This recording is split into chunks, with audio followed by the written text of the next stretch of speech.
At 1 a.m., my daughter collapsed at my door, with a black eye and split lips. She sobbed, "My husband hit me because of his lover." I silently brought her into the house and put on my uniform. I called my lawyer. "Start the plan, now."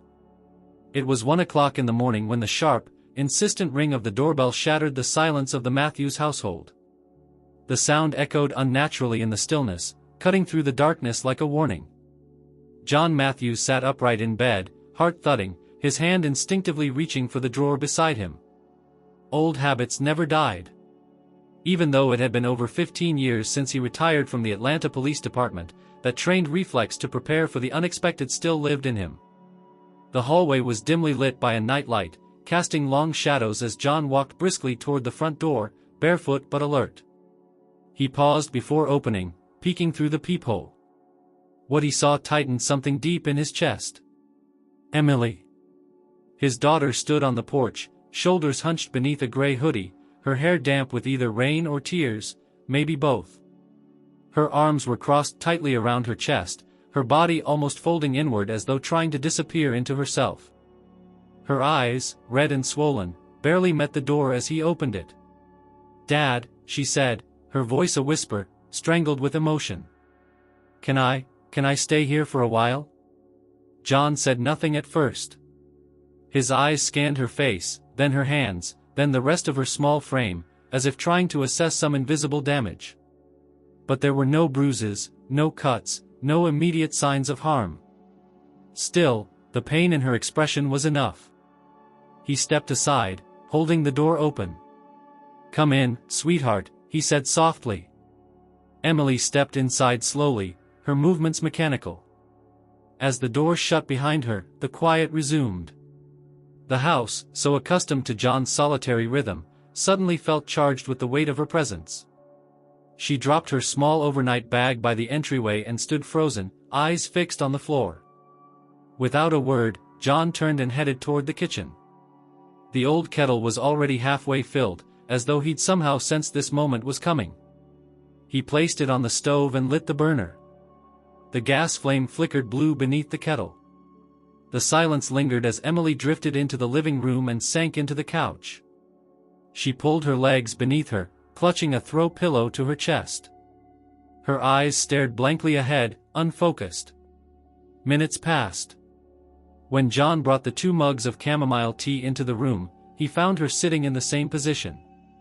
He placed one mug on the coffee table in front of her and sat in his old recliner, across from her, cradling his own mug in both hands. He didn't push her. Didn't ask questions. Instead, he sipped his tea and waited. The clock on the wall ticked softly, the only sound accompanying the muted breaths of a father and daughter sitting in the aftermath of something unspoken. Eventually, Emily's hands moved. She reached for the mug and brought it to her lips. Her hands trembled slightly, but she took a sip. Then another. John watched her closely, quietly, letting the comfort of warm tea and a safe place begin to unravel whatever storm had led her here in the middle of the night. Finally, after what felt like a lifetime compressed into 20 minutes, Emily spoke. "I left," she whispered, not looking at him. I couldn't stay there anymore tonight." Still, John said nothing. He let her talk, knowing that to interrupt now would be to dam a river on the verge of breaking. Emily inhaled shakily. It wasn't anything dramatic. No yelling, no fighting. Not this time. Just silence. Long, cold silence. He didn't even ask where I was going. She looked up at him then, her eyes brimming. "I drove around for almost an hour, thinking I'd go to a hotel. But my hands, they just turned toward here." John nodded slowly, taking another sip of tea. "You did the right thing," he said. "That was all. No questions. No judgment." Emily lowered her head, and for the first time that night, a tear fell silently down her cheek. Then another. And another. She didn't sob. She didn't wail. The tears just came, quiet, steady, endless. She placed the mug back down and wrapped her arms around her knees, pulling them tight to her chest. John rose from his chair and crossed the room slowly. He sat beside her on the couch, not too close, but close enough. Then, gently, he placed a hand on her shoulder. And still, they said nothing. Because some moments, John knew, were too fragile for words. Some pain needed only a warm light, a cup of tea, and the presence of someone who loved you. Later, as the night deepened, John prepared the guest room.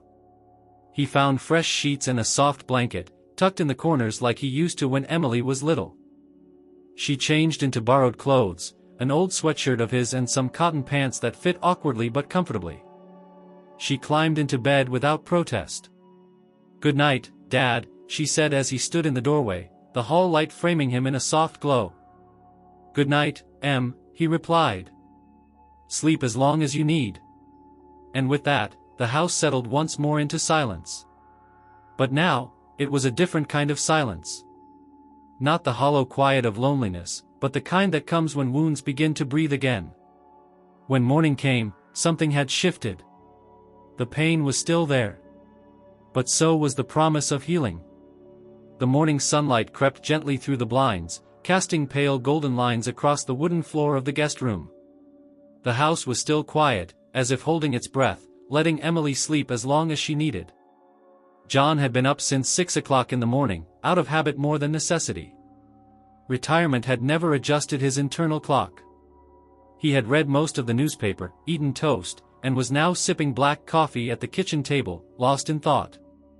He heard the soft creak of the floorboards before he saw her. Emily stepped into the kitchen wearing the same borrowed clothes from the night before. Her hair was pulled into a loose bun, and there were faint traces of sleep beneath her eyes.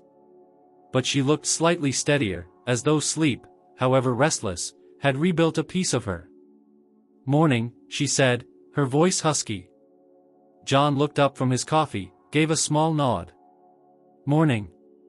She moved slowly, her movements careful, almost calculated, like someone relearning how to exist in a space that wasn't entirely theirs.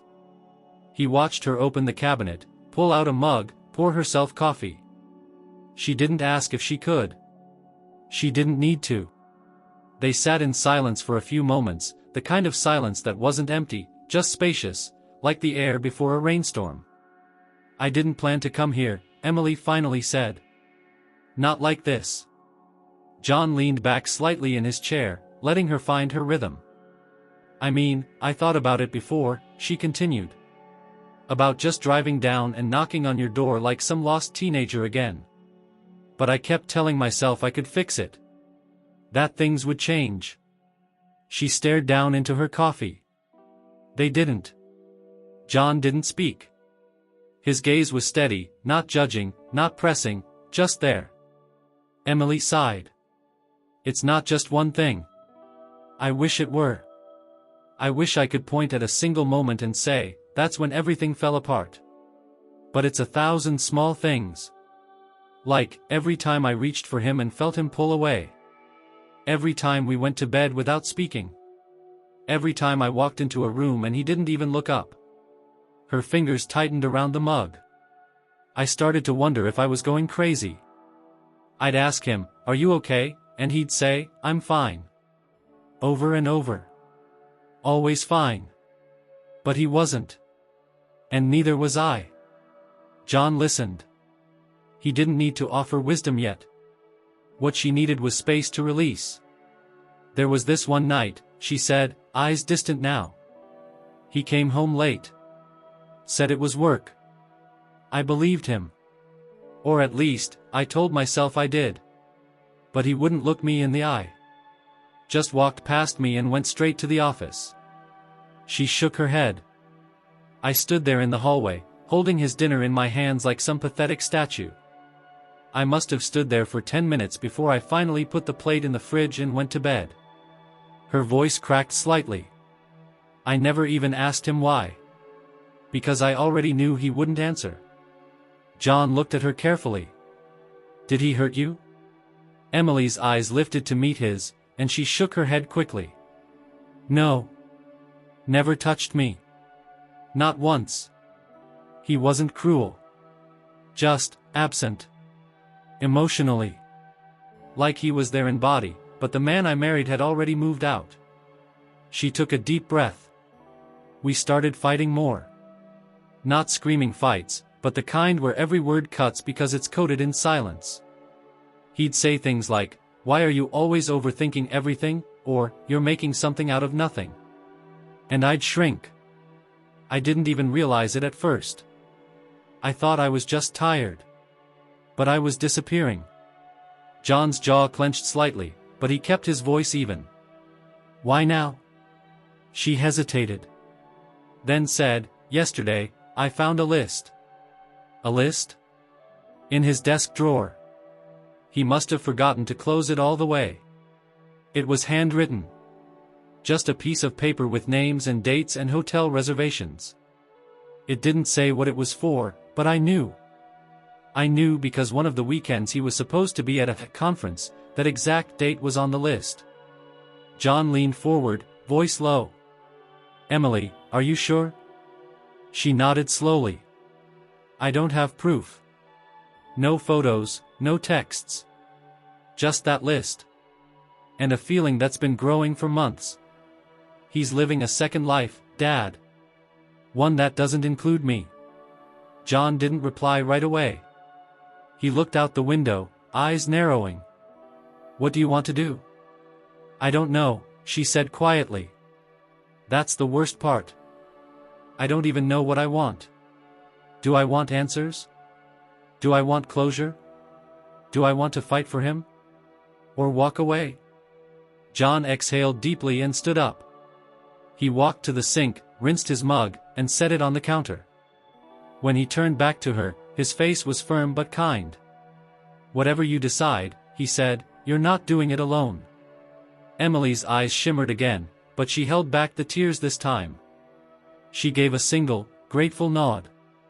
Later that day, John went into town to run errands and left Emily alone in the house. She wandered the living room, noticing things she hadn't seen in years. Family photos on the wall, the grandfather clock still ticking steadily, the faint scent of cedarwood that always clung to her father's space. She wandered into the study, a room she had avoided for years because it reminded her too much of her mother, who had passed a decade earlier. But now, something about the room felt comforting. She sat at the old desk and pulled out a blank notepad. For the first time in weeks, she began to write, not a list, not a plan, just thoughts. Fragmented, raw, honest thoughts. She didn't even know what she was trying to accomplish. Maybe she was trying to hear herself think. By the time John returned, she was back in the kitchen preparing lunch. "Smells like you remembered how to cook," he teased gently. She smiled, faint but genuine. Muscle memory. They ate together without needing to fill every second with conversation. But as they cleared the plates, Emily said, "I think I want to talk to him." John looked up. "Today?" She nodded. "Not to accuse. Just to ask. For once, I want to hear what he has to say. Not through silence. Not through assumptions. I want to look him in the eyes and ask the questions I've been avoiding." John nodded. "You want me there?" "No," she said. Then added, "But I'd like to do it here. In the garden." That evening, as the sun dipped low and the air cooled, Brian pulled into the driveway. Emily had called earlier and asked him to meet her. She had not explained why. He walked toward the house slowly, uncertain. John greeted him at the door and simply gestured toward the garden. Brian nodded. Emily was already seated at the wrought iron table beneath the old oak tree, the same one she had climbed as a child. She looked up as he approached, her face calm but unreadable. "Thanks for coming," she said. Brian nodded and sat across from her. His face was guarded, not hostile, just cautious. Emily folded her hands on the table. "I'm not here to argue," she said. "I just need to know, are you still in this? With me?" Brian looked away for a long time, then finally said, "I don't know." And with that single sentence, the rest of the night began to unfold. 2 days had passed since the meeting in the garden.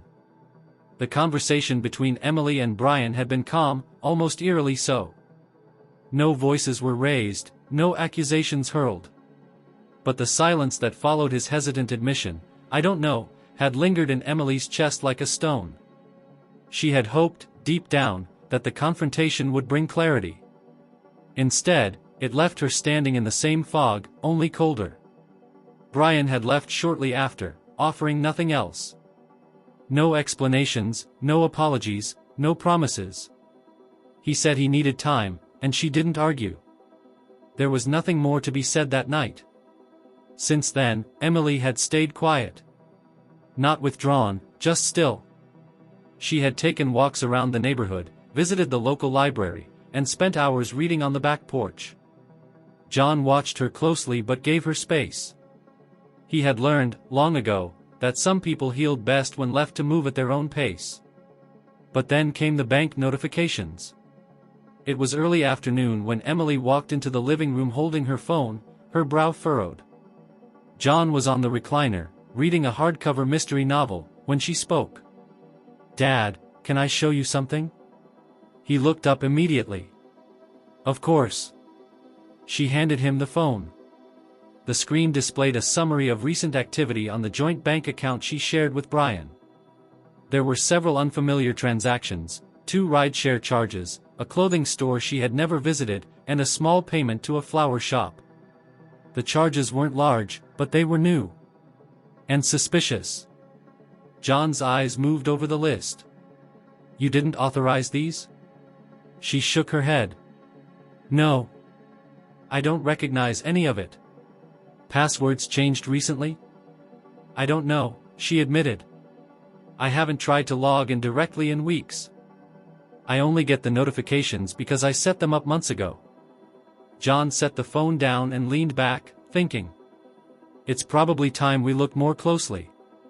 Emily hesitated. "Is that crossing a line?" He gave her a look. "Emily, this is your account. Your name is on it. You have every right to know what's happening with your own money." She nodded slowly, then sat beside him on the couch, biting her lip. John pulled out his tablet and opened a secure browser. He asked Emily for the login information, and together they accessed the full transaction history. As they scrolled through the recent weeks, a subtle pattern began to emerge. Nothing overtly alarming, but the kind of behavior that caught a trained eye.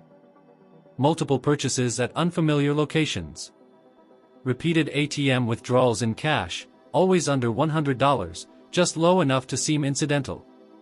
Charges to a hotel in a nearby city, one she and Brian had never visited together. "Do you think he's hiding something?" Emily asked softly. John didn't answer immediately. He tapped a few more filters, narrowed the search. "He might be," he finally said. "But let's not jump to conclusions. This could be something else. Company expenses, maybe. Gifts for coworkers. But if it's legitimate, he shouldn't have any problem explaining it." Emily let out a slow breath. I don't want to get into a fight over money. I want to be better than that." John glanced at her. "Protecting yourself isn't the same as starting a fight. You're not accusing him of anything. You're trying to understand where you stand." They printed the transaction log and highlighted the unfamiliar charges. Then John picked up his phone. "I'm going to call someone. A friend. He's a lawyer I worked with back in the day, Charles Lawson. Retired now, but sharp as ever. He'll give us some guidance." Emily didn't protest. The call was brief. Charles agreed to meet them the next morning at his office. He said he would bring a colleague who specialized in financial issues related to domestic separations. Not a divorce lawyer, but someone who could review the situation objectively and suggest options. That night, Emily couldn't sleep. She paced the hallway, reread the transaction list, and sat by the window with a blanket wrapped around her shoulders. The moonlight spilled across the floor, and somewhere in the distance, a dog barked once, then went quiet. She thought about the last year of her marriage, not just the silence, but the subtle changes. Brian had grown meticulous about his phone. He had started locking drawers in the home office. His schedule shifted unpredictably, often under the excuse of work emergencies. At the time, she had chalked it up to stress. But now, each memory replayed itself under a new light. The next morning, Emily and John drove into town and met Charles at a modest office above a bakery. Charles was a tall man with white hair and a dry wit that always seemed on the verge of surfacing. His colleague, Mary Ann, was younger and more direct, with a keen eye for paperwork and no patience for vagueness. They laid out the financial documents. Mary Ann asked questions, made notes, highlighted concerns. "You're not in trouble," she told Emily plainly. "But there's enough here to warrant a formal review. If funds were used without your consent, or if joint assets are being mismanaged, you need to protect your interests. That doesn't mean you're heading into a courtroom. It means you're setting boundaries." Emily listened carefully. When Mary Ann offered to request full account statements and review Brian's financial disclosures if needed, Emily hesitated, then agreed. Back at home, John made lunch while Emily sat on the porch again, arms wrapped around her knees. Her phone buzzed. A new notification. Another purchase, this time from a jewelry store. A small charge, but telling. She didn't cry. She didn't even react immediately. She simply stared at the screen, then locked the phone and placed it beside her. John came out with 2 sandwiches on a tray. "Turkey and tomato," he said. "Hope you're not sick of it yet." She smiled faintly. "It's comfort food." He sat beside her. "What now?" She looked out at the garden, the breeze rustling the leaves. "I don't know what's happening behind the scenes," she said slowly. "But I'm starting to think, maybe I don't need all the answers to move forward." John nodded. "Sometimes, the answer is in how people make you feel." "I think I want to start closing accounts," she added. "Separating things. Quietly. Without drama." John reached for his tea. "I'll help you with that. One step at a time." Emily leaned back and let the sun warm her face. There was no peace yet, not fully. But there was clarity. And with that, came strength. The kind that didn't need confrontation to exist. It was Thursday afternoon when Emily picked up the phone and dialed Brian. Her hands were steady this time. There was no panic in her chest, no tremble in her voice when he answered. "Hey," he said, cautious. "Hi," she replied calmly. "I need to talk to you. In person." He hesitated. "Is everything okay?" "It's not an emergency. But it's important." Another pause. "Okay. When?" "Tomorrow. Around 5. Dad's house." There was a moment of silence on the line, followed by a resigned sigh. "I'll be there." Emily ended the call and exhaled slowly, her fingers relaxing over the phone. She wasn't sure what she expected from the meeting. She didn't plan on accusing him. But she needed to look him in the eyes again, with everything she now knew, before making her next move. The following day came quietly. John kept himself busy around the house, sensing her need for space. Emily spent the morning sorting old files from her laptop, clearing out documents that no longer mattered, deleting bookmarks to shared vacation plans and outdated calendars. She took breaks between tasks, sat by the window with tea, and let the autumn light wash over her face. At 4:30, she went into the backyard and set up 2 chairs near the flower bed. It was the same spot where she had confronted Brian days earlier, but this time, there was a deliberate stillness in her preparation. No expectations. No desperation. Just presence. At 5 o'clock sharp, she heard the soft hum of an engine pulling into the driveway. She didn't get up. She stayed where she was, hands folded in her lap, waiting. Brian appeared a minute later, walking around the side of the house toward the garden. He wore a button-down shirt, jeans, and that same familiar air of restraint that had followed him for months. He looked tired. But not disheveled. Not broken. Just careful. "Hi," he said as he approached. "Hi." He sat across from her. There was a chill in the air, but neither of them moved to get jackets. For a moment, they just sat in silence. Then Emily spoke. "I've been reviewing our accounts." Brian blinked but didn't flinch. "I figured you might. There are charges I don't recognize. Places I've never been. Purchases I didn't authorize." He looked down at his hands. "I didn't spend anything crazy," he said quickly. "I've been careful. I didn't think it would matter if—" "You didn't think it would matter?" she interrupted, her voice still calm, but firmer now. He looked up. "I meant, I didn't think we were keeping track anymore.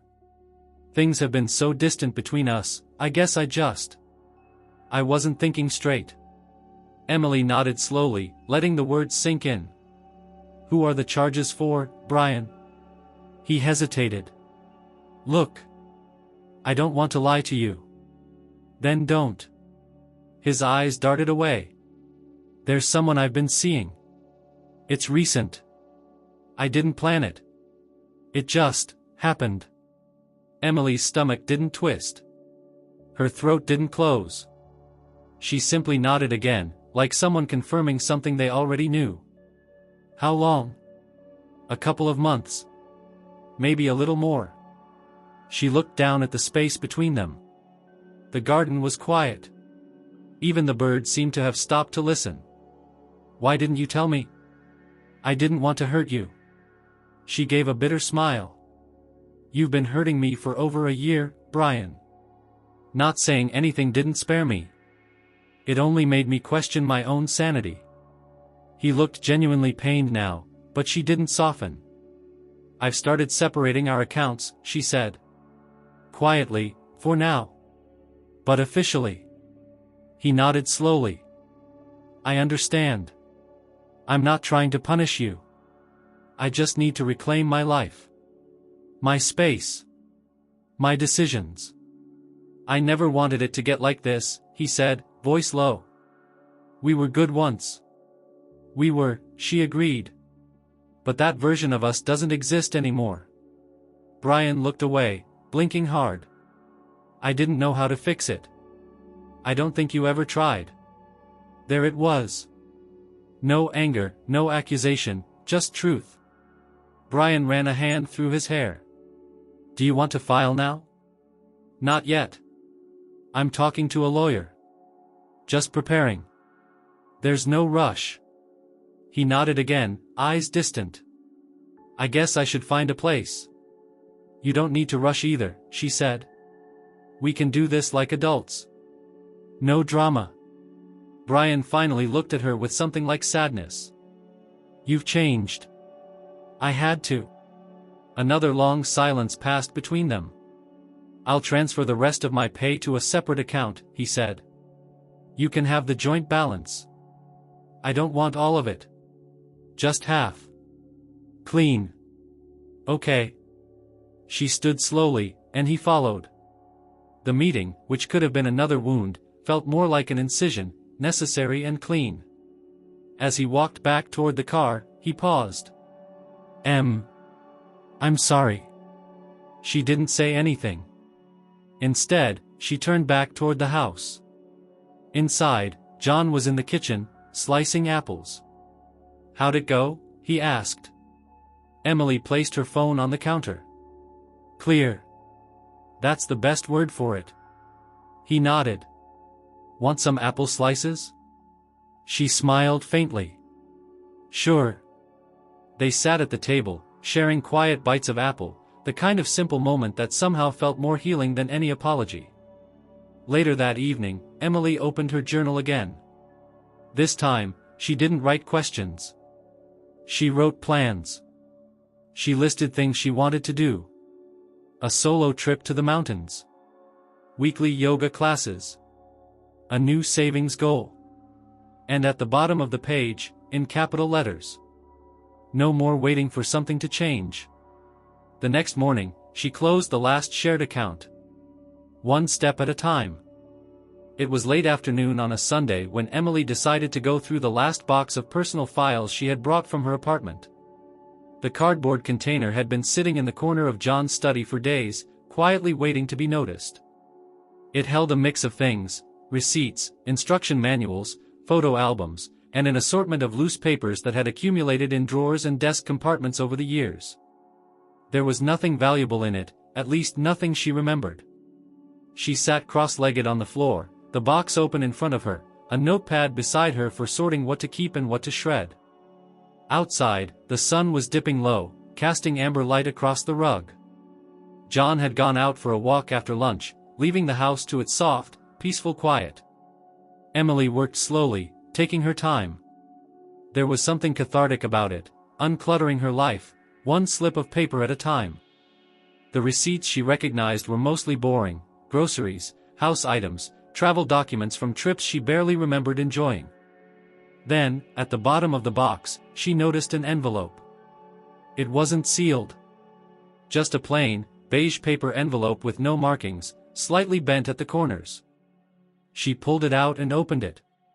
Inside were several crumpled receipts, nothing unusual at first glance, until she spotted the dates. There were 3 of them. All from weekends when Brian had claimed to be out of town for work. The names of the businesses immediately stood out: a boutique hotel 2 counties away, a fine dining restaurant neither of them had ever visited, and a bookstore cafe in a town Emily had never heard Brian mention. None of the receipts were addressed to anyone specifically. But there was something about them, especially the one from the restaurant. It included a handwritten note at the bottom, scrawled hastily by a server. "Hope you and your guest enjoyed the pairing menu. Come back soon." Emily stared at the message, her fingers tightening around the paper. It wasn't definitive proof of anything, and yet, it confirmed everything. She sat back against the wall, heart not racing, but sinking. These were clearly not business dinners. Not company trips. They were something else. She thought about calling John but decided against it. She needed to process this one on her own. For a long time, she simply sat there, receipts in her lap, the envelope discarded beside her. The room dimmed with the fading light. When she finally stood up, she didn't feel angry. She felt detached. Like something that had once mattered deeply had already slipped beyond the reach of hurt. She went to her bedroom, placed the receipts inside a new folder, and labeled it "Financial Review." Nothing dramatic. No revenge. Just a necessary record.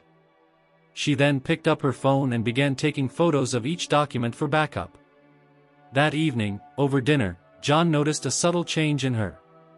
"You all right?" he asked. Emily nodded. "I found some things in the old papers.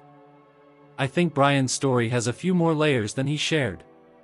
John didn't pry. "You want to talk about it?" "Not yet. I just need to keep moving forward. I think I'm done waiting for him to be honest." John placed his fork down gently. "Whatever you find, Em, just remember, your peace is not dependent on his confession." "I know," she said. "That's why I'm not chasing it anymore." The next day, Emily met again with Charles and Marianne. She showed them the receipts and explained where she found them. Marianne studied the documents carefully, lips tight with concentration. "They're not illegal," she said. "But they're useful. Especially if you end up needing to support a financial separation. If he's been using joint funds for personal outings unrelated to your household or marriage, that's something we can leverage." Emily nodded. "I don't want to fight him. I just want a clean exit." "And that's entirely possible," Charles added. "But you're smart to keep records. If it ever comes down to it, facts matter more than feelings." Marianne handed the documents back in a labeled folder. "We'll hold a copy. For now, I'd suggest you review any additional shared assets. Property, insurance, joint subscriptions, clean those up quietly. Then we'll be in a better place to formalize the agreement." On the way home, Emily stopped at the bank to remove her name from one more joint account, a small savings fund they had opened together years ago. The teller was kind, didn't ask too many questions. Within minutes, it was done. That evening, she sat on the porch with a cup of peppermint tea. It had become her ritual now. A pause before the end of each day. A space to reflect without the weight of urgency. She watched a pair of birds dart between the branches of the oak tree, their movements smooth and assured. The world kept going. Her world, too, was realigning itself, slowly but surely. Later, as she prepared for bed, she opened her laptop to update her budgeting spreadsheet. She had always been the one to track their monthly expenses, and now that responsibility belonged to her alone. It felt good to reclaim it. In the process of reviewing her digital files, she stumbled across an old email thread between her and Brian, one she had forgotten existed. It was from the early days of their marriage, filled with travel plans and light-hearted banter. She didn't linger on it. She simply archived the messages and closed the window. She didn't need to rewrite the past. She just needed to stop letting it direct her future. The next morning brought something unexpected. A small package arrived at John's door, addressed to Emily.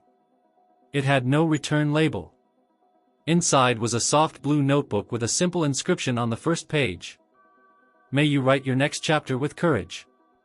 There was no signature, no card. Just the note. Emily turned the notebook in her hands, uncertain whether to be touched or unsettled. She checked the handwriting. It didn't match Brian's. She asked John if he recognized it, but he shook his head. "Probably one of those anonymous gestures," he said. "Sometimes the universe sends quiet reminders." She smiled, faintly. Maybe. That night, she opened the notebook and began to write, not about Brian, not about the past. But about herself. The things she wanted. The fears she was still learning to face. The dreams she had set aside and was now ready to revisit. There was no outline. No perfect structure. Just the sound of her pen moving across the page, reclaiming the narrative one line at a time. It was a quiet Tuesday morning when Emily's phone rang. She didn't recognize the number, but it had a local area code, so she answered. "Hello? Is this Emily Carson?" the voice asked, polite but formal. "Yes, speaking. My name is Angela Harmon. I work in the Human Resources Department at TerraView Technologies. I'm calling to clarify a few details regarding some internal documentation. Do you have a moment?" Emily's heart paused. "TerraView, that's Brian's company." "Yes," Angela said. "There's nothing urgent, but your name appears on a few financial records we're reviewing as part of a routine audit. It's likely just outdated information, but I was hoping to ask you a few quick questions to confirm." Emily straightened. "Of course. Go ahead." Angela explained that Brian's corporate credit card had been flagged for unusual activity during a routine systems upgrade. As part of the verification process, the internal audit team had begun reviewing receipts, expense reports, and vendor invoices. On 2 of the flagged receipts, Emily's name had been listed, once on a hotel reservation confirmation, and once on a gift purchase receipt for a customer appreciation dinner. "I never authorized or participated in any business-related activity with TerraView," Emily said firmly. "I don't work with the company.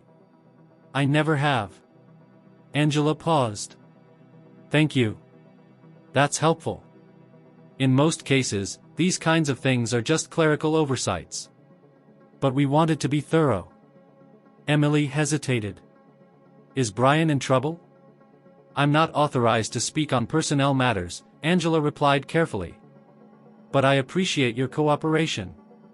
If we have additional questions, would you be open to a follow-up?" "Yes, of course."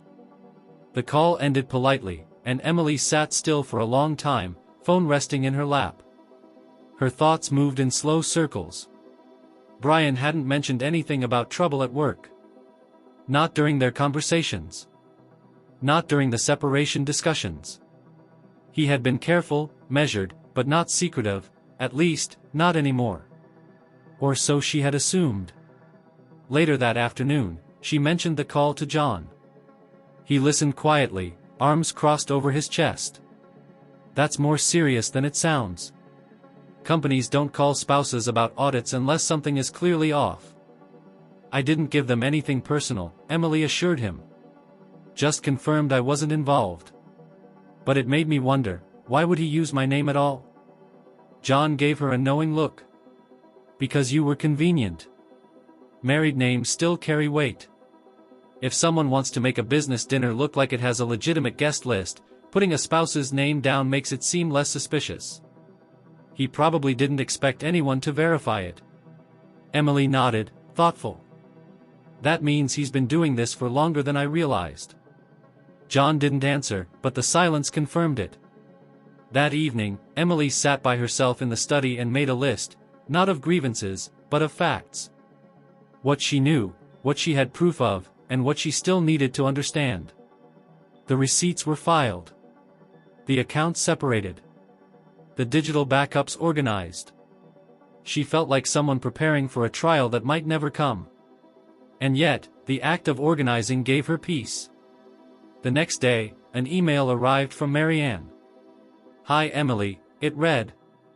"A colleague of mine has contacts in corporate compliance and asked if you'd be willing to meet discreetly. There may be more to Brian's internal audit than we initially thought. You wouldn't need to testify or participate formally, but they'd appreciate context from someone who's recently been connected to his financial habits. Let me know if you're open to a conversation." Emily stared at the message. Part of her wanted to ignore it. Walk away. Let Brian manage his own consequences. But another part, stronger now, knew that silence often protected the wrong people. She replied with a simple, "Yes. I'm open." The meeting took place in a neutral office downtown, in a small conference room with soft lighting and a window overlooking the park. Emily met with a compliance officer named Karen Doyle, measured, intelligent, and respectful. "This is not an investigation yet," Karen clarified. "We're still in the preliminary stages. But certain expense reports, if fabricated, could raise ethical concerns. In your case, your name being listed on non-personal receipts indicates potential misuse of company funds under false pretense." Emily offered what little insight she had, carefully avoiding speculation. She didn't claim to know why Brian made certain choices. She simply described what she had seen and what she knew to be true. When the meeting ended, Karen thanked her with quiet sincerity. "You've been very helpful. I know this is not easy." Emily left the office feeling something unexpected, not guilt, not relief, but clarity. She hadn't betrayed anyone. She had told the truth. And she had done it for herself, not for revenge. That night, Brian called. "I heard you met with someone from compliance," he said. His voice was calm, but tense. "I did. Why didn't you tell me?" "Because it wasn't about you," Emily replied. "It was about me. My name was on things I never approved. That matters to me." He was silent for a few seconds. "They're blowing it out of proportion." "Maybe," she said. "Or maybe they're finally seeing things the way they are." His voice softened, trying to regain ground. "Emily, I never meant for you to get pulled into this." "You didn't pull me in," she said. "You used my name. That's what pulled me in. I'm trying to fix it." "Then do it," she said. "But don't expect me to cover for you." She ended the call without waiting for a reply. In the days that followed, Emily threw herself into reclaiming her independence. She opened her own retirement account. Updated her beneficiaries. Met with a financial advisor who helped her outline a long-term plan. John drove her to the appointments, offering quiet support without interfering. One afternoon, while reviewing her insurance policies, Emily realized that Brian had left her as the emergency contact on his workplace documents. She sent an email to request the change, then checked another item off her list. Each of these actions, though small, reinforced a new foundation, one built not on emotional recovery, but on structural autonomy. One evening, as she and John sat outside watching the sky shift to dusk, he spoke quietly. "You're handling this with a kind of grace I don't think I've ever seen." Emily gave a soft smile. "It's not grace, Dad. It's necessity." He nodded, understanding. "Still. I'm proud of you." She leaned back, breathing in the cool evening air. I used to think closure would come from an apology. Or an explanation. But now I see, it comes from boundaries. From rebuilding, even when the wreckage is still visible. John raised his glass of iced tea. To rebuilding, then. She clinked her glass gently against his. No grand toast. No dramatic speeches. Just resolve. And the steady, growing light of someone finally learning how to move forward without permission. The leaves had begun to shift colors, bleeding from green into amber and rust, when Emily stepped into the small office downtown to begin her first therapy session. It had been years since she last sat across from a mental health professional, and back then, she had convinced herself she didn't need it. Life had felt manageable. Her problems had seemed ordinary. But now, everything had changed. Or rather, she had changed. The office was warm and minimal. A bookshelf lined with psychology titles, a few plants in ceramic pots, 2 cushioned chairs set in gentle conversation rather than confrontation. Her therapist, a woman named Lillian Crane, greeted her with a calm smile and offered her tea. Emily declined, nervous energy humming just under her skin. They started slowly, discussing logistics, scheduling, confidentiality. Then Lillian gently asked, "What brought you here?" Emily hesitated, then spoke, her voice steady. "I lost myself." It was not an answer rehearsed, but it was the truth. And from there, the words came more easily. She didn't dive into the details of Brian's affair or the slow erosion of trust. Instead, she talked about the quiet years, the ones where she silenced her instincts, dismissed her needs, and became so preoccupied with preserving what she had that she stopped recognizing who she was. Lillian didn't interrupt. She listened carefully, taking notes only when necessary, nodding when Emily paused. By the end of the session, Emily felt lighter, not because anything had been resolved, but because something had begun. A process. A commitment not to fixing the past, but to healing forward. Outside, the breeze was cooler than it had been just a week ago. She walked the few blocks back to her car slowly, letting the wind push her hair back, unbothered by the sting of the air. It felt clean, in a way that made her feel newly awake. That same week, Emily returned to the community center she had volunteered at briefly years earlier. It was an unassuming building tucked between a library and a church, with wide windows and a colorful mural that wrapped around the back wall. She walked in and was greeted by Janice, the coordinator, who still remembered her. "Emily Carson," Janice said, smiling with surprise. "It's been a long time." "It has," Emily replied. "I was wondering if you needed any help." "I have time now." Janice blinked, then smiled wider. "We always need help." That afternoon, Emily found herself sorting donations in the back room, books, canned goods, craft supplies. It wasn't glamorous work, but it was grounding. The shelves she organized belonged to no one in particular, but the order she created felt symbolic. She was building something again, even if it was a small shelf in a dusty storage room. Volunteering became part of her weekly rhythm. Not every day, just enough to keep her connected, moving, useful.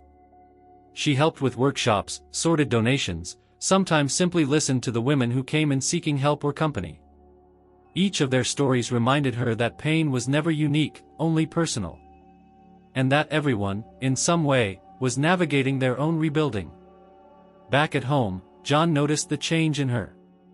She smiled more. Moved with a little more purpose.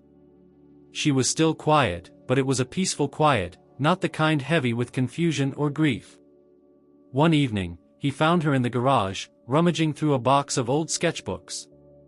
"You used to draw all the time," he said from the doorway. She looked up, smiling. "I stopped years ago.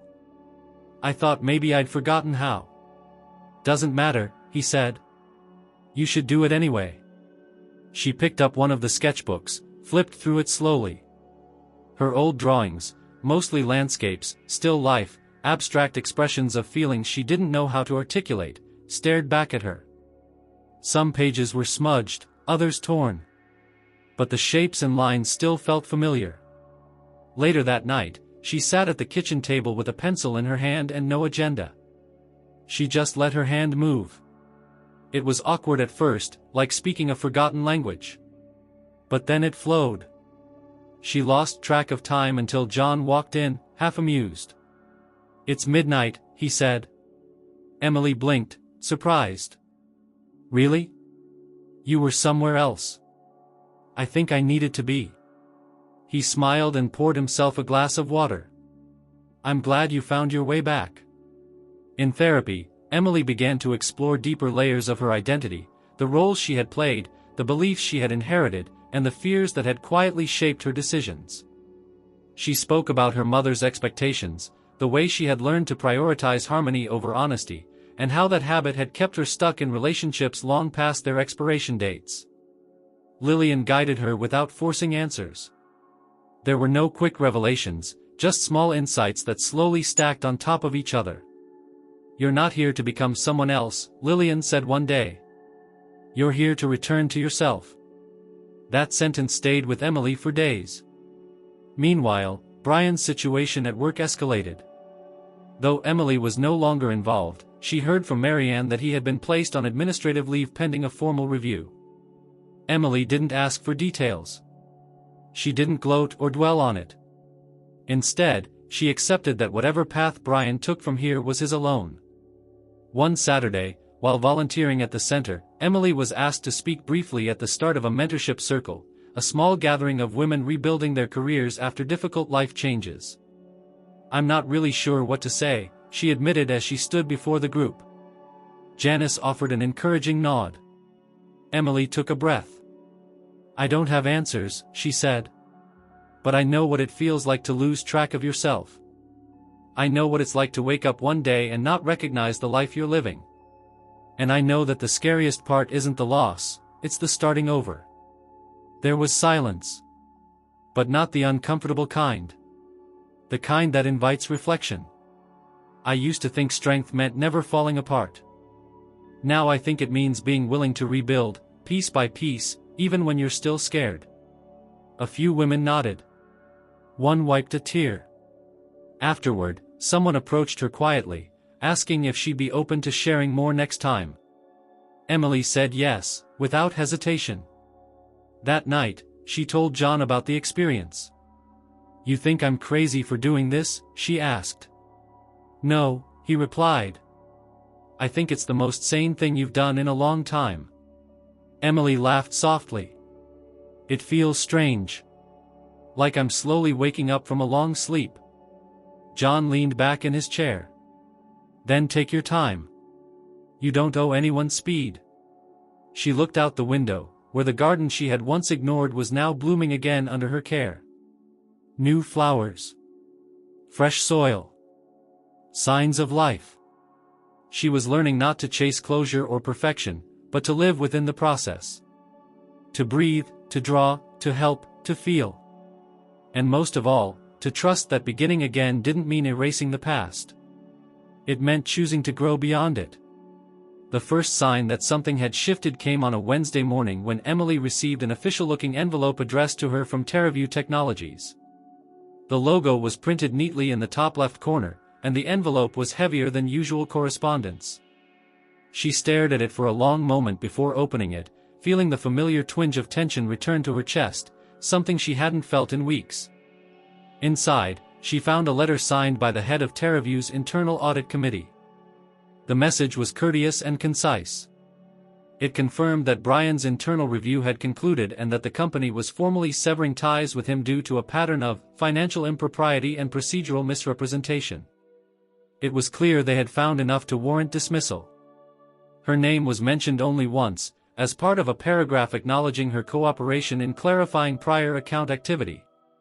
There was no accusation, no blame, only an official thank you and a final closure to her indirect involvement. Emily read the letter twice, then folded it and placed it on her desk. She didn't feel vindicated or victorious. She felt resolved. The door behind her had finally closed with finality, and there was nothing left to reach for. Later that day, Brian called again. She almost didn't answer. "Hi," he said. "I assume you got the letter." I did. There was silence. I wanted to say I'm sorry, he said. For everything. For dragging you into this. For being careless. Emily leaned against the kitchen counter. I don't think you were careless, Brian. I think you made deliberate choices. And now they've caught up to you. He didn't argue. I'm going to try to get back on my feet, he said after a long pause. I'll probably leave town for a while. I need a reset. Emily didn't ask where he was going or what he planned to do. I hope you take it seriously, she said. Not just the consequences.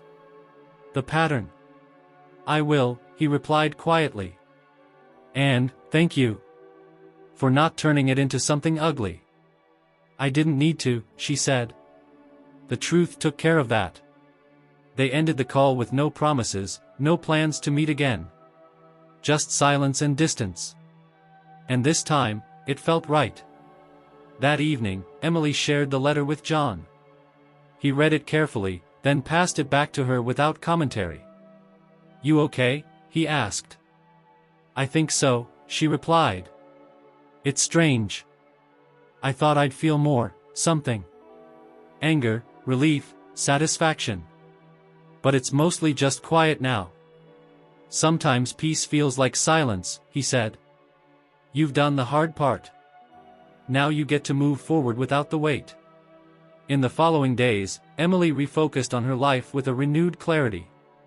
She began expanding her involvement at the community center, offering to help with outreach programs.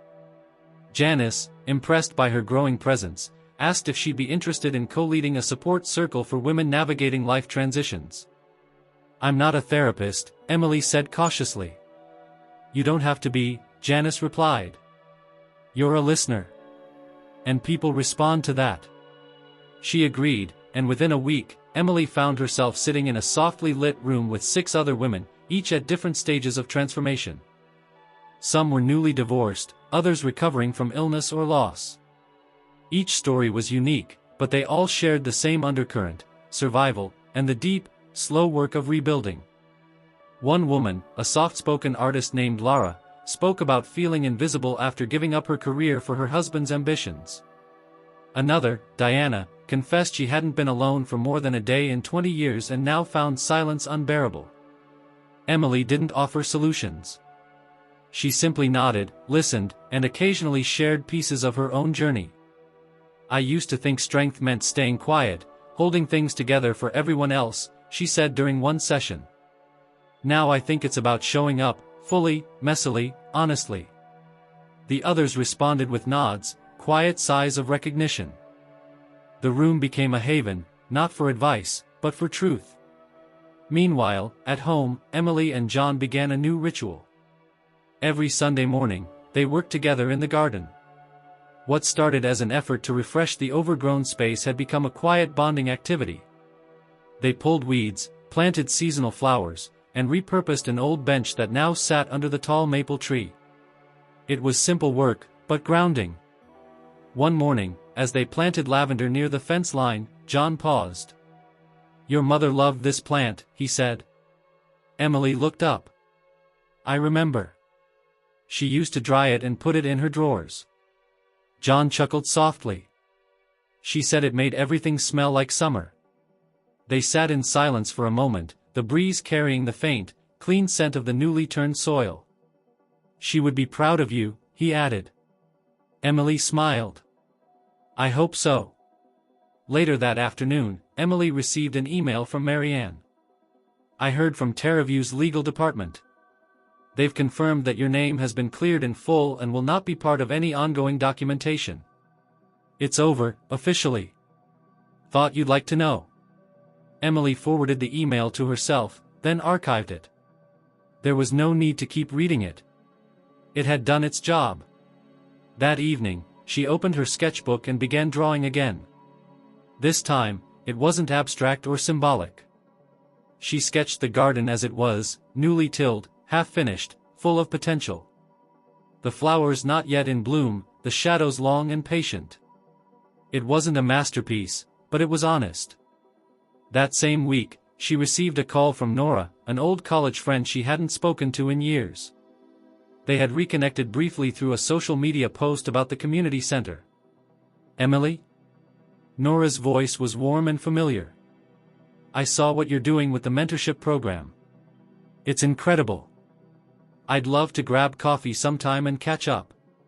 Emily smiled. "I'd like that." They met 2 days later at a local cafe.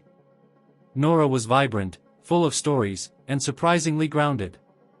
They spent nearly 2 hours talking, not just about the past, but the present, where they were, how they'd changed, and the odd, unpredictable shape of adulthood. As they hugged goodbye, Nora paused. "You seem lighter than you used to." Emily laughed. "That's probably because I finally put a lot of things down." "Well, whatever you're doing, keep doing it. It looks good on you." Emily drove home in the late afternoon sun, windows down, the wind whipping through her hair. The old tension in her shoulders had begun to dissolve. Her days weren't perfect.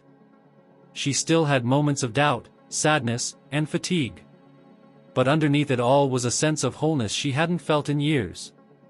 Not because life had become easier, but because she was finally walking through it as herself. Fully awake. Fully present. Fully hers. The early days of November brought a crispness to the air that made mornings quieter and more contemplative. Emily had begun to wake earlier, not out of necessity but out of rhythm. She liked the quiet now. The slow moments.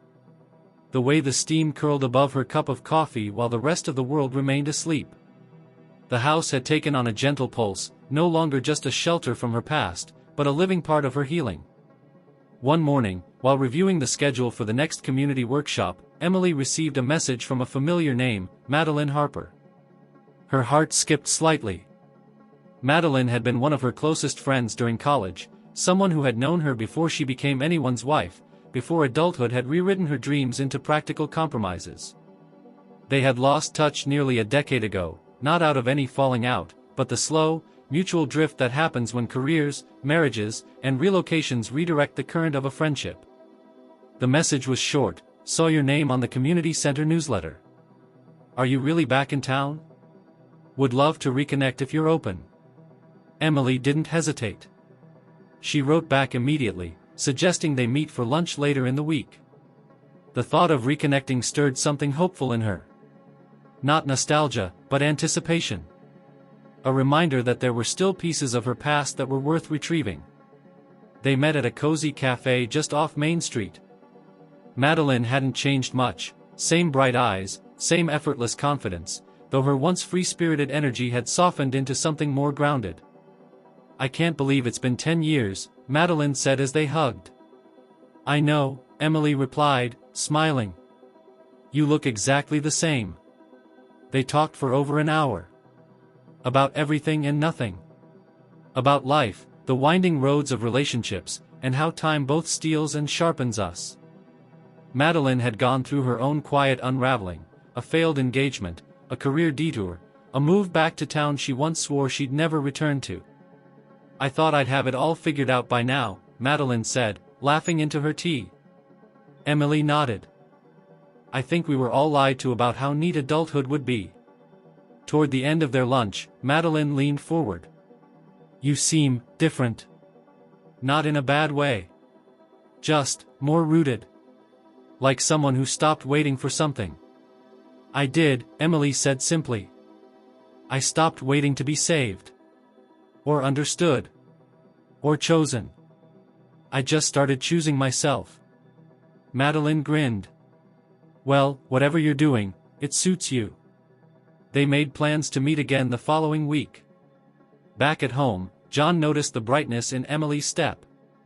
She hummed while she organized the mail, smiled more often when passing through the kitchen. He didn't comment directly, but one evening, while she was reading on the porch, he came outside with 2 mugs of tea. "Glad you're seeing old friends again," he said, handing her the cup. "Me too," she replied. "I didn't realize how much I missed being known outside of a title." He raised an eyebrow. "Outside of being Brian's wife?" "Exactly."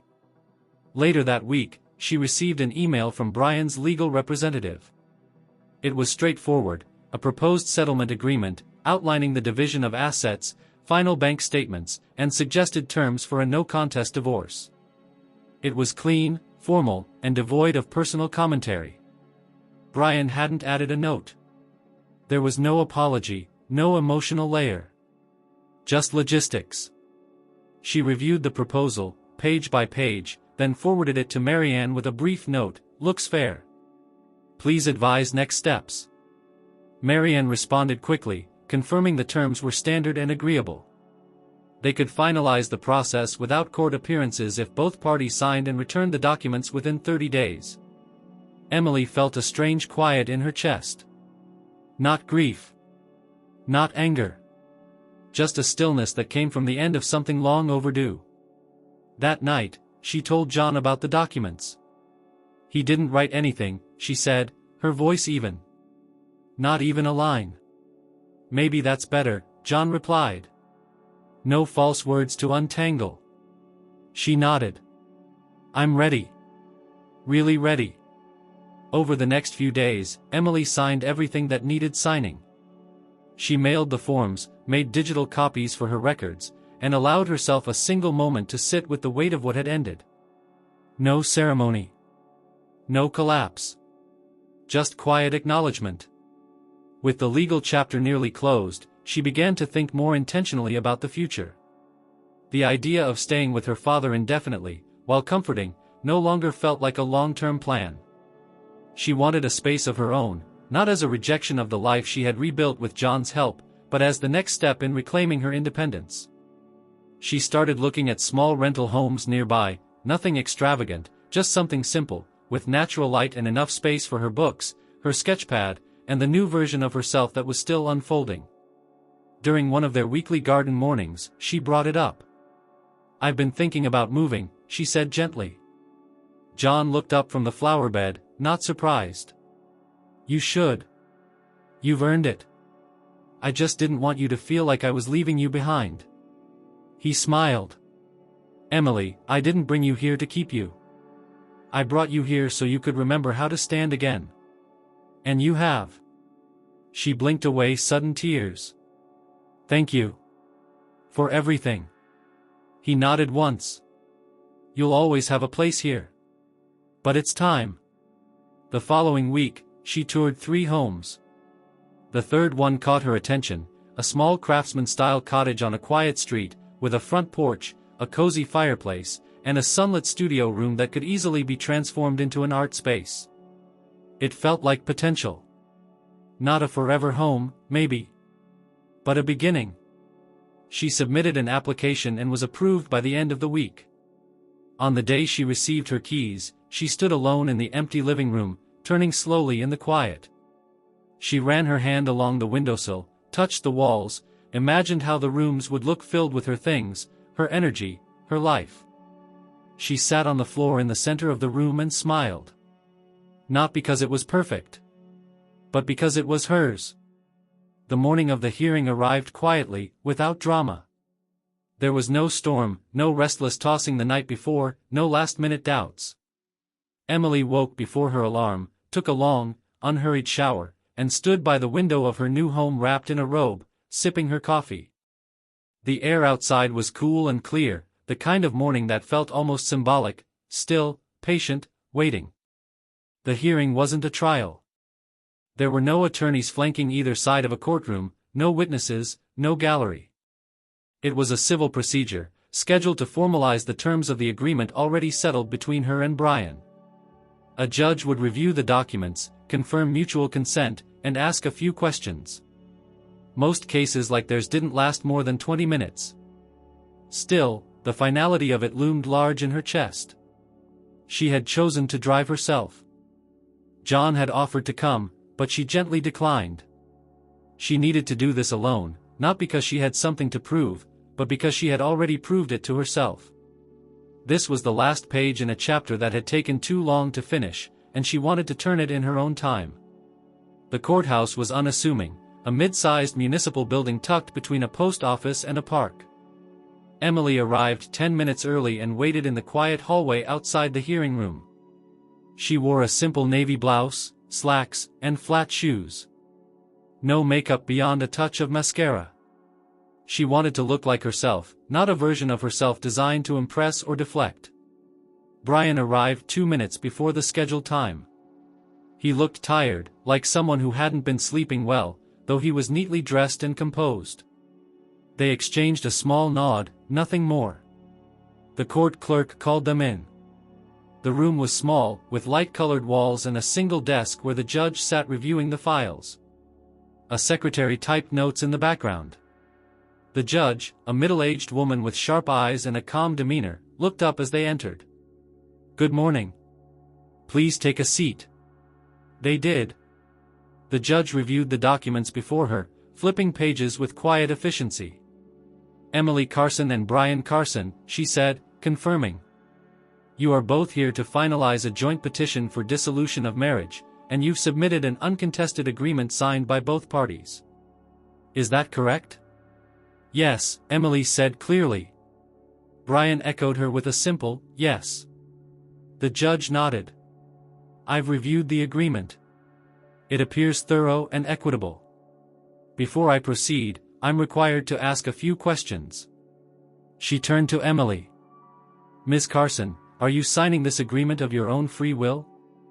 "I am." "And do you believe it represents a fair and complete resolution of your marital assets, responsibilities, and obligations?" "I do." She turned to Brian. "Mr. Carson?" He answered the same, "Yes, and I do." The judge glanced between them. "There are no shared dependents, no contested property, and no outstanding claims for alimony or other compensation, correct?" "Correct," Emily said. Brian nodded again. The judge signed the document with a swift stroke and placed her pen down. "This court finds that the petition meets the legal requirements for dissolution and that both parties have entered into the agreement freely and with full understanding. The marriage is hereby dissolved. The decree will be filed with the county registrar.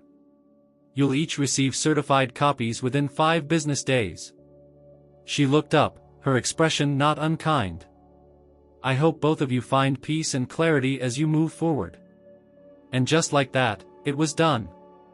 The room didn't change. The air didn't shift. There was no rush of relief or sadness. Only stillness. A quiet kind of closure.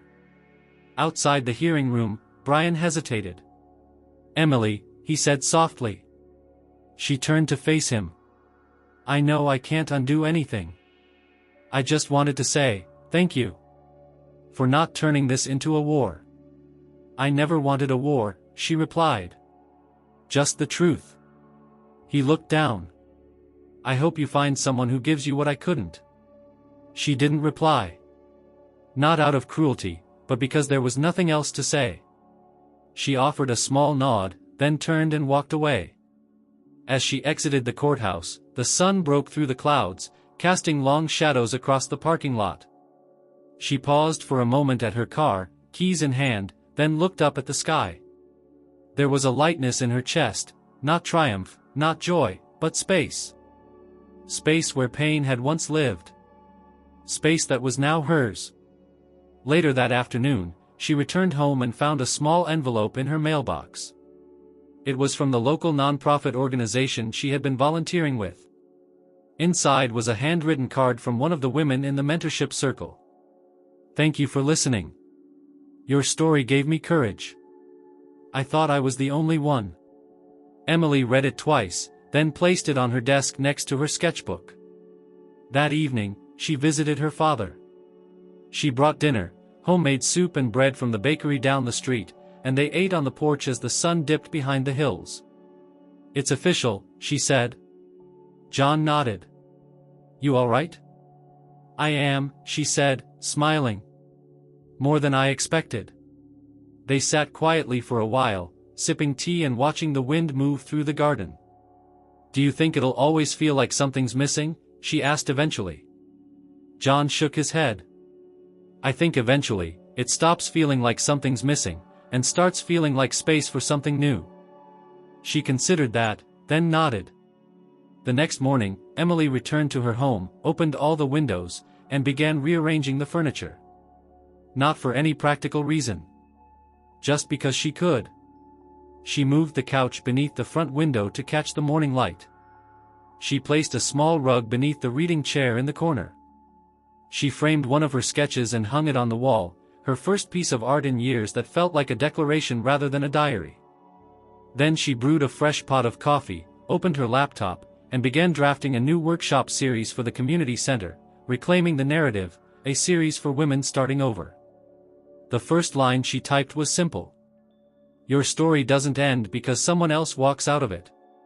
Sometimes, that's when it really begins. The weeks following the hearing unfolded gently, as though life itself had taken a step back to let Emily catch her breath. The sense of urgency that had once hovered around every decision was gone. In its place came a quiet steadiness, a rhythm that asked for little more than presence and intention. Each day began simply. A walk through her neighborhood. Morning coffee on the porch. A check-in with the community center, or a few hours spent sketching in her studio room. Emily no longer filled time to distract herself. She simply let the time be, allowing whatever came to surface, to rise and settle without resistance. It was during one of these quiet mornings that she received the email. The subject line read, Mentorship and Leadership Opportunity, Women in Transition Program.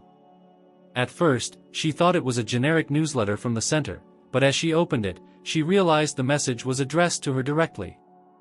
The sender was a woman named Marissa Haynes, the director of a regional nonprofit organization that supported women re-entering the workforce after personal upheavals, divorce, loss, illness, displacement.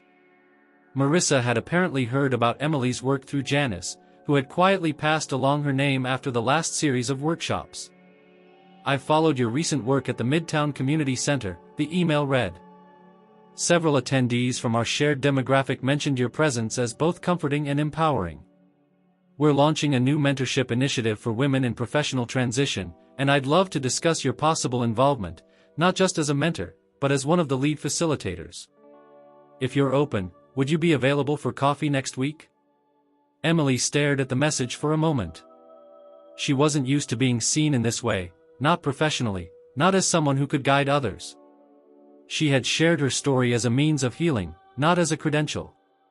And yet, something in Marissa's tone felt genuine. Thoughtful. Intentional. She responded within the hour and agreed to meet the following Tuesday at a small cafe in the historic district. When the day arrived, Emily dressed with the kind of quiet confidence that had become her new signature, neat slacks, a soft cashmere sweater, and a pendant necklace that had once belonged to her mother. She arrived a few minutes early and chose a table near the window. Marissa appeared promptly, offering a firm but warm handshake. She was in her mid-40s, with a grounded energy and a clarity of speech that immediately put Emily at ease. "I appreciate you meeting me," Marissa began as they sat down. "Of course," Emily replied. "I was a little surprised, honestly." Marissa smiled. "You'd be surprised how quickly word travels when someone starts making a real impact, even if it's small and local." They ordered coffee and settled into conversation. Marissa explained the program in more detail, a 6-month mentorship cohort designed to pair women emerging from major life transitions with professionals who could guide, support, and inspire them. But the real heart of the project wasn't just mentoring, it was shared storytelling, workshops, and leadership development. "We're not looking for polished speakers," Marissa explained. "We're looking for people who've walked through fire and come out clearer. You don't need to have all the answers. You just need to know how to sit with someone while they're asking their questions." Emily listened carefully, nodding. It wasn't lost on her how closely the program's mission echoed her own journey. "I think I'd like to be part of it," she said finally. "But I'd need to ease in. I'm still finding my footing." Marissa's expression softened. "That's exactly why we want you. Because you're still in it. And that's powerful." They spoke for over an hour. By the end of the meeting, Emily had agreed to co-facilitate the opening session in January, with the possibility of extending her role depending on how things unfolded. As she walked back to her car, she felt something unexpected, not pride, not anxiety, but alignment. Like a door had opened that she hadn't realized was there, and behind it was a version of her life she hadn't dared imagine 6 months ago. Later that evening, she called John to tell him about the opportunity. "I didn't even know I wanted something like this," she said. "But it feels right." "You've always been good with people," he replied. "You just didn't have space to be that version of yourself before." She paused. "You think I'm ready?" "I think you've been ready," he said. "You just needed to believe it." That weekend, Emily spent time preparing ideas for the session. She didn't want to lecture.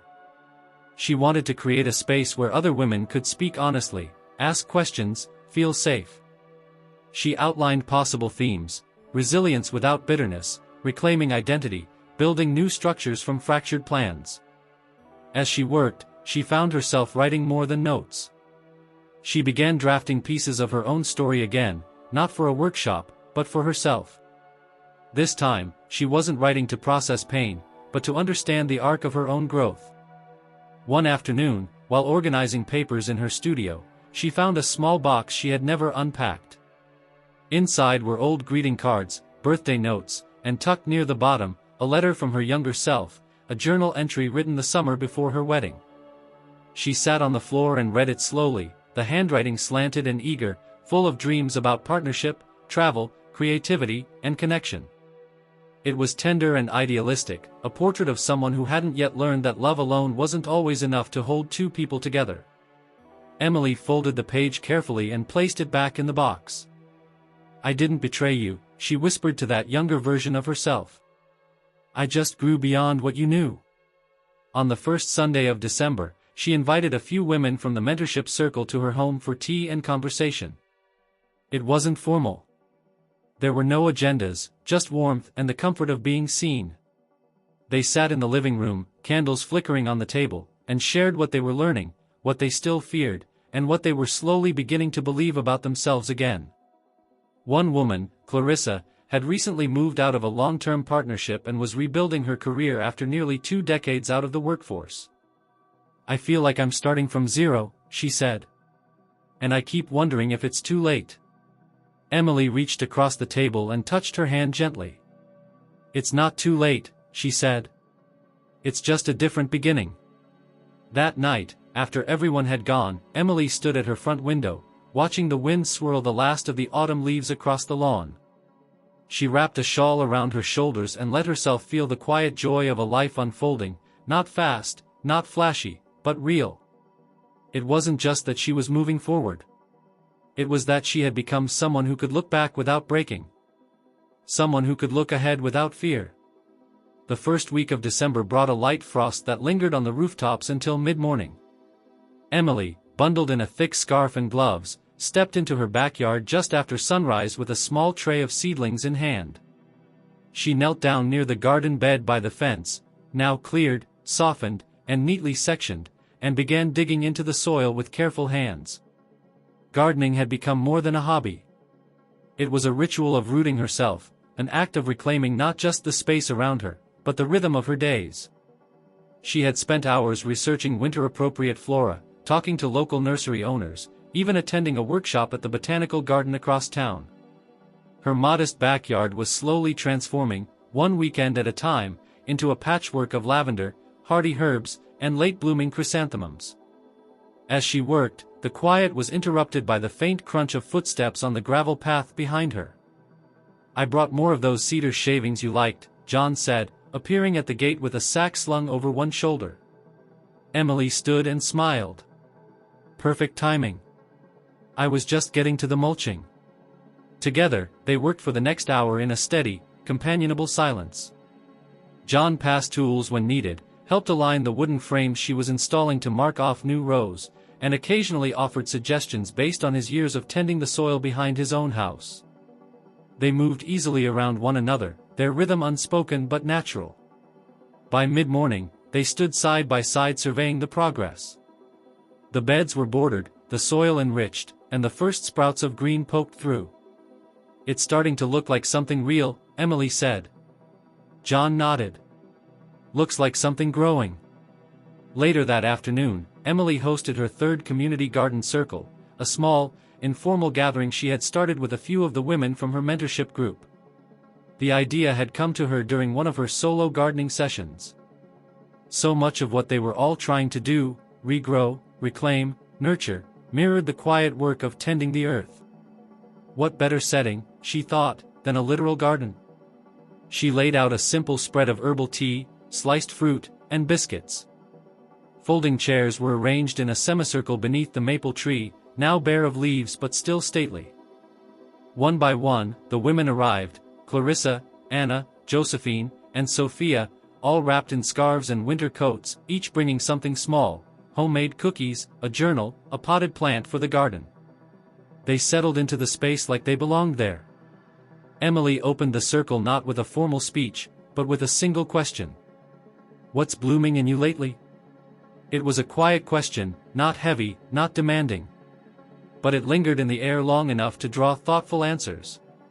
Clarissa spoke of the small freelance job she had accepted after weeks of self-doubt. Anna, once timid and withdrawn, talked about signing up for a public speaking course. Josephine shared that she'd begun writing letters to herself, notes of encouragement, apologies, reminders. And Sophia admitted she had started dating again, slowly, without shame or urgency. When it was Emily's turn, she took a moment before speaking. "I think what's blooming in me is trust," she said. "Not in someone else.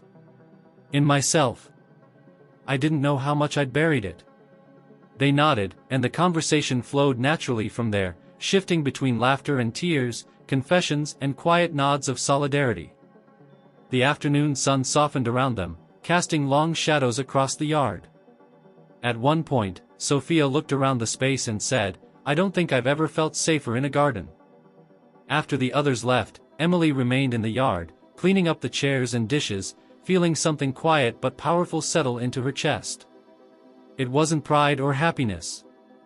It was presence. She wasn't anticipating a next step. She was simply here. That evening, while preparing dinner, her phone buzzed with a text message. It was from Nora. "Hey, a friend of mine at the local nonprofit board asked about you. They're looking for someone to lead a short storytelling workshop next month. I told them I'd ask. Interested?" Emily smiled as she stirred the pot on the stove. Her instinct was still to hesitate, to question her qualifications, but another part of her, the part that had been quietly blooming, knew better. She texted back, "Yes. Have them reach out." After dinner, she sat at her desk and wrote in the journal Marissa had gifted her during their last mentorship planning session. It had become her space for quiet victories. Not a place for pain anymore, but for planting ideas. Tonight, she wrote. "Today I planted rosemary and thyme, taught Clarissa how to use compost, and agreed to lead a workshop for strangers. I didn't think any of those things were in me 6 months ago. But they were. Just dormant." As she closed the journal, a soft knock came at the door. She opened it to find John standing there with 2 cups of chamomile tea. "Peace offering for making you dig all those holes this morning," he said, grinning. She laughed and stepped aside to let him in. They sat in the living room, sipping quietly. "You ever think about how different this all is?" she asked after a while. John tilted his head. "From when you first came here?" She nodded. "All the time," he said. "But that's the thing about gardens. The ones that look the most barren end up surprising you." Emily looked out the window at her yard, now touched with life and promise. "It still scares me sometimes," she admitted. He didn't ask what. He didn't need to. Instead, he said, "That means you're growing. Fear means there's something new ahead." She leaned back, letting that truth settle. "I'm learning to be okay with the unknown," she said. "Good," John replied. "Because it's coming anyway." They shared a quiet laugh, and for a long moment, nothing else needed to be said. That night, as she got ready for bed, Emily glanced at her reflection in the mirror. There were lines near her eyes that hadn't been there a year ago, a quiet tiredness in her shoulders that she now wore with pride. But there was also softness. Strength. A gaze that didn't look away. She turned off the light and slipped between the covers, the window slightly open to let the garden air in. Outside, beneath the moonlight, new shoots reached quietly for the sky. The new year arrived without fanfare. Emily didn't throw a party or stay up until midnight. She spent the evening in her cottage, curled up in a blanket, reading a book that had nothing to do with self-improvement or healing, just a story for the pleasure of it. Outside, fireworks echoed faintly in the distance, but she didn't need the noise. Her peace had grown quiet, and she liked it that way. The morning after was bright and windless. A crisp silence rested over the neighborhood, the kind of stillness that feels like a held breath. Emily rose early, made a simple breakfast of toast and eggs, and ate by the kitchen window, watching the light stretch across the frost-covered lawn. There was no plan for the day. No checklist to complete. For the first time in what felt like years, she wasn't pushing toward anything. She was simply living. Around mid-morning, she bundled herself in a wool coat and stepped outside. The air nipped at her skin, but the sun was strong enough to soften the cold. She walked down the street toward the park, passing familiar homes, exchanging quiet nods with neighbors she had slowly come to know by name. Along the way, she picked up a newspaper from the corner store and stopped for a coffee. At the park, she took her usual bench near the pond. A few ducks paddled near the edge, and the trees stood bare but dignified. She opened the newspaper and read the first few pages, then folded it in her lap and leaned back, letting the winter sun warm her face. "Excuse me, Emily?" She turned and found a woman approaching, bundled in a red coat, her face vaguely familiar. "It's me, Vanessa. From the mentorship session last fall." Recognition sparked. "Of course. Hi." Vanessa smiled and gestured toward the bench. "Do you mind?" "Not at all," Emily said, moving over to make room. They sat in comfortable silence for a moment before Vanessa spoke again. "I just wanted to thank you," she said. "You probably don't remember, but something you said really stayed with me." Emily smiled. "I'm glad." "What was it?" Vanessa hesitated, then said, "You told us that rebuilding isn't about erasing the past, it's about learning to live alongside it." That hit me hard.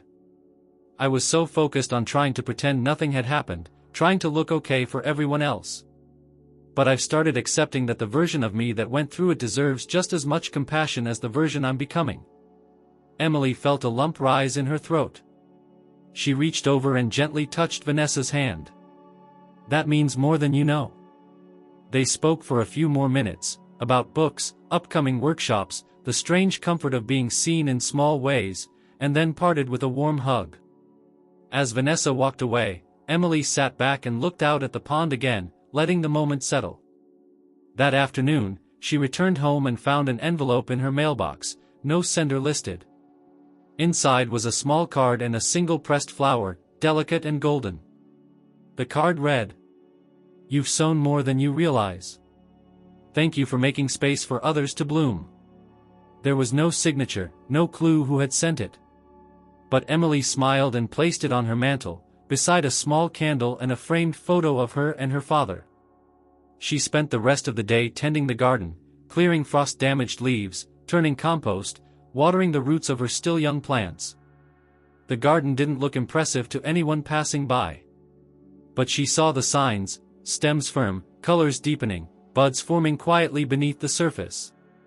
Inside, she reorganized a drawer in her studio and came across an old notebook, mostly blank. She considered discarding it, but instead, she opened to the first page and began writing. Not a journal entry. Not a workshop idea. Just a letter to herself. You did not collapse. You changed form. You are not what happened to you. You are what you've chosen to do with it. And you are still choosing. She wrote until the page was full, then closed the notebook and placed it on her desk. She didn't need to write every day anymore. But she would when the words asked to come. That evening, John came by with a box of firewood and a fresh loaf of bread from the bakery. "Thought you might enjoy a warm fire," he said as he stepped inside. "Perfect timing," Emily replied, already reaching for the matches. they built the fire together, talking about nothing important, books, weather, the neighbor's new dog. They ate slices of bread with butter and sipped warm cider while the flames crackled and danced. At one point, John turned to her, eyes soft. "You've really made this place yours." Emily looked around. The framed art, the plants near the windows, the garden boots by the door. "I think it finally feels like home," she said. He nodded, and they sat in silence for a while longer, both of them watching the fire with a quiet reverence. After he left, Emily stood at the door for a long moment, watching the stars appear one by one. There was no rush to go inside. No deadline. No expectation. Just a quiet morning turned into a quiet night. She stepped back into the house, closed the door, and whispered to herself, not out of need, but as affirmation. "I'm okay." Then she turned off the lights, slipped into bed, and let sleep come, not as escape, but as rest earned. Outside, beneath the frost and soil, roots stretched deep and unseen. And soon, new blooms would follow.